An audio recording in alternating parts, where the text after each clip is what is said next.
Bismillahirrahmanirrahim. Assalamualaikum warahmatullahi wabarakatuh. Saya Suatuna Sana akan memaparkan materi dalam mata kuliah perpajakan mulai dari pertemuan pertama sampai saat ini sebagai nilai ujian tengah semester dalam mata kuliah perpajakan. Sejarah pemungutan pajak ialah sejarah yang mencatat bahwa pajak telah hadir sejak adanya peradaban manusia maju. Hal ini dibuktikan dengan dikemukakannya beberapa dokumen sejarah berupa tulisan kuno. Bentuk baji Mesopotamia, yaitu sebuah wilayah subur di antara sungai Efrat dan Tigris yang sering dianggap sebagai tempat lahirnya peradaban manusia, yang sekarang dikenal sebagai negara Irak. Dokumen berupa tulisan kuno ini menunjukkan bahwa pemungutan pajak di Mesopotamia telah dimulai sekitar tahun 3300 sebelum Masehi, yaitu dengan adanya pajak berupa bentuk emas, hewan ternak, dan budak yang diterima oleh kuil sebagai pusat kekuasaan, simbol kemasyarakatan bangsa Sumeria yang diwilayahi Mesopotamia pada saat itu. Sejarah pajak di dunia. Di Mesopotamia, bentuk awal dari pemungutan pajak dapat ditemukan di Mesir kuno.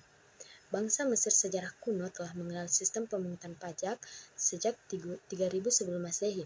Pada saat itu, sistem pembayaran dengan mata uang belum dikembangkan, sehingga pembayaran pajak dilakukan dalam bentuk barang. Sistem pemungutan pajak yang ditetapkan oleh Mesir kuno juga menentukan apa saja objek yang dikenakan pajak, yaitu gandum, minyak goreng, peternakan, bir, hasil pertanian lainnya, penggunaan Sungai Nil untuk pengangkutan barang, serta perdagangan dengan pihak asing. Menjelang akhir abad ke-1 sebelum Masehi, Kaisar Romawi Agustus menerapkan perombakan radikal terhadap sistem pemungutan pajak yang berlaku pada saat itu, yaitu dengan mengganti pemungutan pajak yang telah ada dengan pemungutan yang tetap terhadap harta kekayaan serta pemberlakuan pajak perorangan. Perbaikan dalam bidang administrasi pajak juga dilakukan, yaitu dengan melaksanakan sensus serta pendataan terhadap kekayaan yang dimiliki oleh rakyat.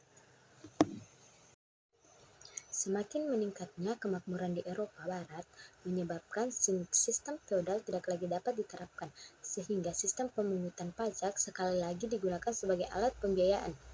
Di abad-abad akhir pemerintahan Kaisar Romawi, jenis pajak yang stabil dan dipungut secara teratur berdasarkan transaksi dan harta kekayaan mulai bermunculan.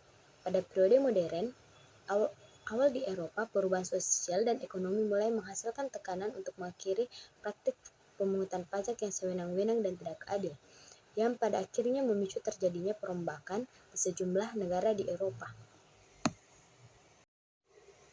Sejarah perpajakan di Indonesia. Berbicara tentang pajak tidak lengkap rasanya jika tidak membahas tentang awal sejarah perpajakan di Indonesia. Pajak merupakan salah satu komponen penting dalam suatu bangsa.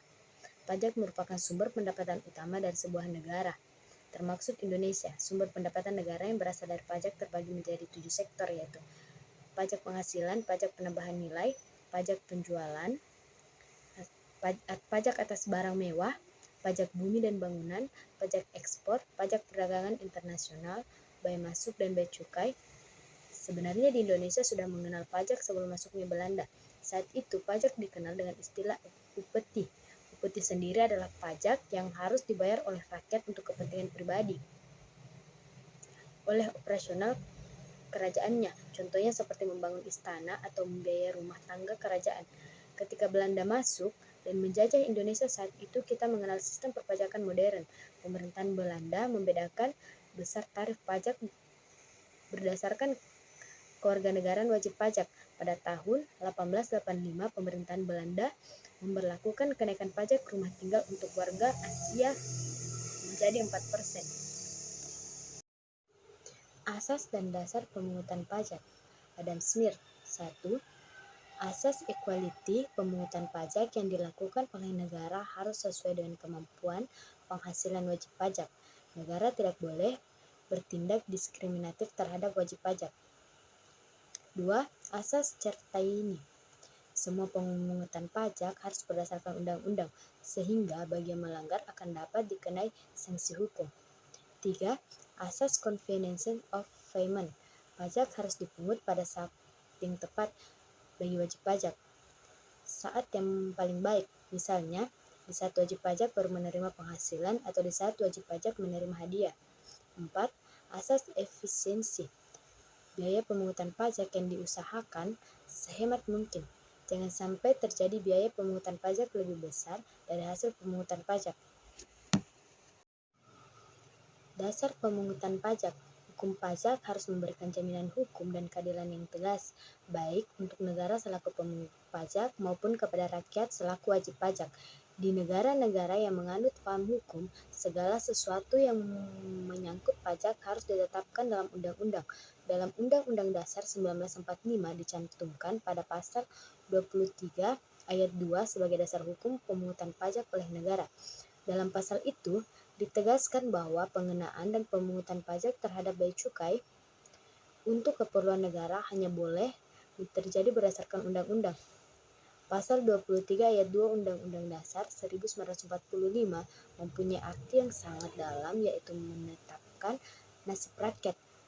Betapa caranya rakyat sebagai bangsa akan hidup dan diterima didapatnya belanja hidup harus ditetapkan oleh rakyat itu sendiri dengan perantara Dewan Perwakilan Rakyat sebagai dewan mereka.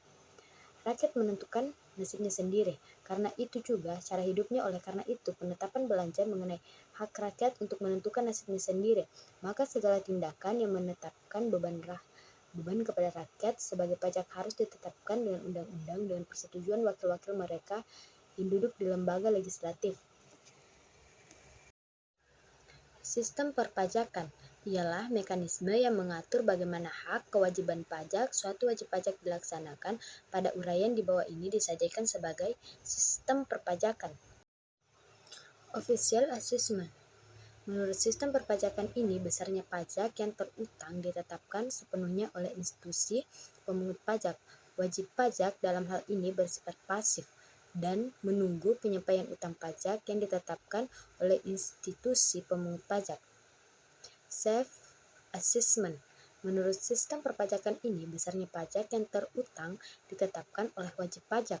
Dalam hal ini, kegiatan memperhitungkan penyetoran dan pelaporan pajak yang terutang dilakukan oleh wajib pajak.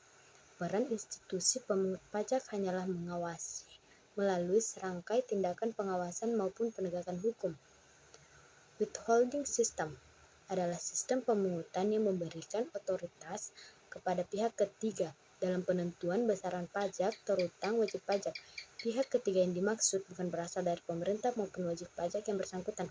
Contohnya sistem pemungutan pajak dengan sistem yang satu ini, yaitu pemotongan penghasilan karyawan oleh bendahara instansi terkait. Dengan begitu, karyawan tak perlu ke KPP untuk melakukan pembayaran kas potongan pajak tersebut. Sejak perubahan ketentuan peraturan perundang-undangan perpajakan pada tahun 1983, reformasi perpajakan Indonesia menggantikan peraturan perpajakan yang dibuat oleh kolonial Belanda. Indonesia telah menggantikan sistem pemungutan pajak pula dari sistem official assessment menjadi sistem self-assessment. Kepercayaan diberikan kepada wajib pajak untuk menghitung, memperhitungkan, membayar, dan melaporkan sendiri jumlah pajak yang seharusnya terutang berdasarkan peraturan perundang-undangan perpajakan. Kepatuhan pajak. Definisi kepatuhan perpajakan. Definisi kepatuhan wajib pajak menurut Safri Nurmantu dalam Siti Kurnia Rahayu adalah kepatuhan wajib pajak dapat didefinisikan sebagai suatu keadaan di mana wajib pajak memenuhi semua kewajiban perpajakan untuk melaksanakan hak perpajakannya. Adapun menurut Mahfud Siddiq dalam Siti Kurnia Rahayu mengemukakan bahwa kepatuhan memenuhi kewajiban perpajakan secara sukarela merupakan tulang punggung sistem self-assessment di mana wajib pajak bertanggung jawab menetapkan sendiri kewajiban perpajakan dan kemudian secara akurat dan tepat waktu membayar dan melaporkan perpajakan tersebut. Jenis kepatuhan perpajakan.